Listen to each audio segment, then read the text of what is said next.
Magandang araw mga bata! Ako nga pala si Teacher Tet, ang maghahatid ng bagong kaalaman sa inyo ngayong araw na ito. Ang pamagat ng ating kwento ay si Bibo at ang Bola. Isinulat ni Teacher Tet. Si Bibo ay batang masaya. Ano ang nararamdaman ni Bibo? May bago siyang bola na kulay bughaw. Anong bagay mayroon si Bibo? Ano ang kulay ng kanyang bola? Yay! May bola na ako! Sabi ni Bibo.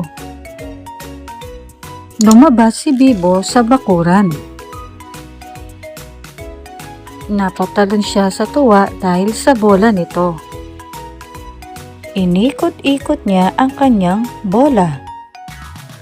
Lumapit ang kanyang bunsong kapatid na si Ben. Sino ang lumapit?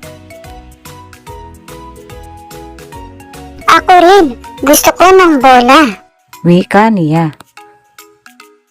Ngumiti si Bibo. Sige, maglaro tayo ng bola. Sabi niya. Masayang naglaro ang magkapatid sa bakuran. At masayang-masaya ang kanilang Biyernes. At dito nagtatapos ang ating kwento. Paalam mga bata, hanggang sa muli!